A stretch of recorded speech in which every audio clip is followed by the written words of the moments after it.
It's estimated that there is about 22 billion pounds of pristine sea life that is wasted annually as bycatch, mortality, discard.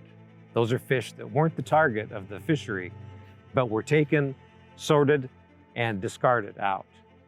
Those are 22 billion pounds of meals that the human race desperately needs.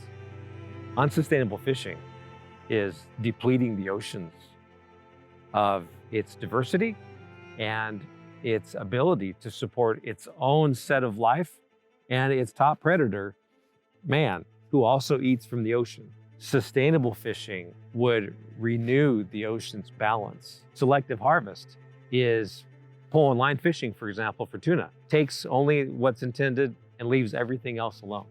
To defend food, defend water, defend soil.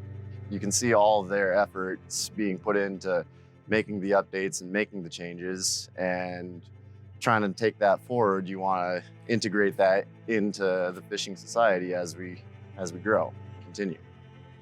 We specialize in hook and line fisheries mainly, and some trap fisheries as well. And with those gear types, you can actually be quite specific. We are able to select the size species that we decide to harvest, and we can also release the undersized species or the undesired species. But sustainable fisheries is definitely the key to the future of maintaining a healthy ecosystem and healthy fisheries for years to come. The oceans give us about 70% small fish, sardines, anchovies, herring, mackerel. They are probably the most nutritious fish in the ocean and maybe some of the most nutritious food on planet Earth. To diversify how we eat from the oceans, and that's really as important a step in responsible eating as any sustainability measure could be. Any fisherman that's out there chooses to do so. It's something that you have to have a passion for. I have a lot of respect for fishermen and fisherwomen that view the resource not just as their business, but as part of their home. They are competing with overseas government-subsidized fleets that are industrial scale. Right now, we're seeing kind of an unprecedented moment where there is greater attention on some of the most severe human rights abuses that are also connected to illegal fishing and overfishing, where consumers, governments, private sector, civil society really needs to act. The ocean is so dynamic. It can be prolific with life if we leave it alone and we only touch it properly. I'm encouraged to see so many consumers that are attuned to that and that really care and that are willing to make the right choices. And I hope that that movement will result in the oceans being protected and vibrant and full of life and full of lots of food that this growing population really needs and will greatly enjoy. I started Wild Planet in 2004, and by then I'd already been in the fish business for 14 years. The moment that really hit me was in 2001 when I took my family to the Monterey Bay Aquarium and went through the exhibit Oceans in Crisis. And there was so much need for change to occur within the industry.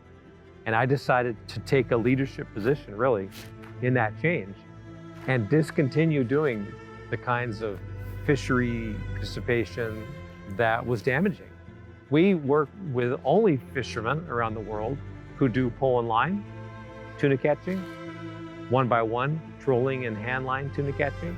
There are brands that talk about their traceability and how great it is that they can trace it to every boat that they buy from. But the real question is, what are the boats practicing? Our philosophy at Wild Planet is to show reverence and respect for all other life on the planet. We only take the fish that are the target fish, and we do so only if the fish are of a large enough size. The small fish, they happen to have one of the lowest carbon footprints of any protein. It's really an efficient way to eat and to have a low greenhouse gas impact. Wild Planet has a very broad line of items and has included a lot of different species like sardines, anchovies, mackerel. We think that you'll love these because we've also crafted them to be the absolute best they can be. We're really looking at building partnerships with people who can embrace the Wild Planet philosophy to help conscious consumers domestically and support fishermen and women that are doing the right thing wherever they live. Wild Planet has done a fantastic job in providing a great, sustainably caught product to its consumers. And I would say that there's a good working relationship between Wild Planet and its fishing fleet. In 2004, there was almost no movement of sustainable fishing practice anywhere. The industry has changed significantly since then. And ultimately, that will lead to the oceans being protected from overfishing and from wrongful fishing and from degradation, and the oceans can rebound.